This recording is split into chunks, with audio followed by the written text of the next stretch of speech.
The Mandalorian, episode 6. How was it? Let's find out. Coming off of last week's episode, which featured Mando meeting a mercenary of some sort, going on a mission with them, then the mercenary double-crossing them at the end of it, I was excited to see a new story told in this episode. What did we get? Well, in this episode, Mando goes on a mission with a mercenary, and the mercenaries double-cross him by the end. Yeah, that's right. This episode was a little too familiar to last week's.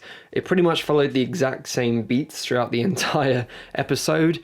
Is Baby Yoda going to be okay as he's left alone on the ship by himself? Yes, he ends up being fine. Are the mercenaries going to outsmart Mando, or is Mando going to get one up on them by the end of the episode? He outsmarts them, yes, and he wins at the end.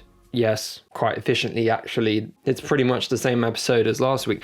Better than last week though. I enjoyed the multiple characters. I love that Richard Ayoade was the droid. That was a hilarious cameo. I can't believe they got him in for that. I really loved the fight scene. I did like the characters. I liked the mercenaries. They were well introduced and their skill set was very interesting. I was a bit disappointed that they actually turned out to double cross him in the end, because I did like them and I did hope that Mando would form some sort of bond with them, and I was looking forward to seeing that development, but it just, as with last week's, just all got thrown down the drain by the end of it as they all turn on him, which I know is the point of the story, is that all of these characters are outlaws and you can't trust any of them, but we just did that. We did that last week. We didn't need to do that again so soon. As with last week's as well, you could pretty much take this episode out of the series and nothing would change. If you removed episode 5 and 6 from this series and we go into episode 7, as we're going to do this coming week, and episode 7 continues the overarching story of Mando and Baby Yoda and the bounties that are after him, you could cut episode 5 and 6 from this series completely and it wouldn't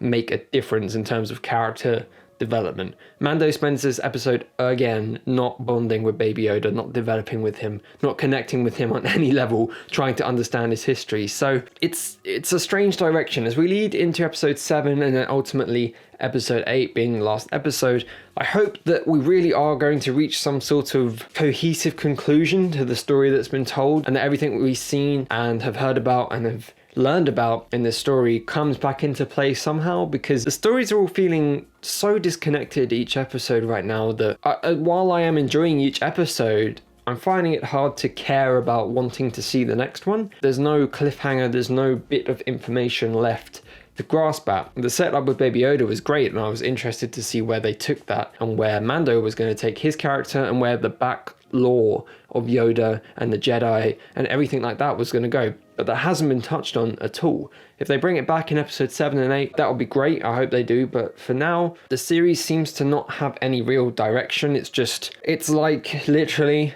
pulled things out of a hat for each episode, scenarios. They were like, okay, in this episode, mercenary Tatooine double cross. Cool. Put everything back into the hat. Mercenaries spaceship double cross. And they got the same thing again. So yeah, that's kind of where I'm at with The Mandalorian. Again, really liking it. The effects are amazing. Music is great. The characters are interesting, and I do like what they're doing with the characters. I like the tone and the slow pace of everything. It's not too overly bombastic, but the story needs to have a bit more cohesiveness in it, I think. As I say, when the series finishes, maybe I'll be able to reflect on it as a whole. But right now, individually, the last few episodes have been a bit, not to say weak, but uninspired in terms of their overall direction that they're going to go in. So worth a watch. Its place in the series, whether it will be considered to be great or not, I think will come once we see the next 2 episodes. So yeah, nothing bad about this episode. Again, nothing terrible, but nothing really innovative or exhilarating or jaw-dropping. It was just another episode. What did you think of episode 6, The Mandalorian? Are you thinking it's kind of dropping off like I am, or are you just loving it and enjoying it? Either way, I'd love to know. Leave your thoughts in the comments below and give the video a like if you enjoyed it, because that really does help us out. Let's try and get to 1,000 subscribers as fast as we can, because that's where the channel gets monetized, and that's where I can actually start being able to produce more of these videos generally and actually be able to put more into it, because I love making these videos, both review wise and obviously working towards the film. So any way that I can continue to do that is great. So if you are watching these videos and you haven't subscribed yet, please do. That does help us out. And with that, I'll see you all in the next video.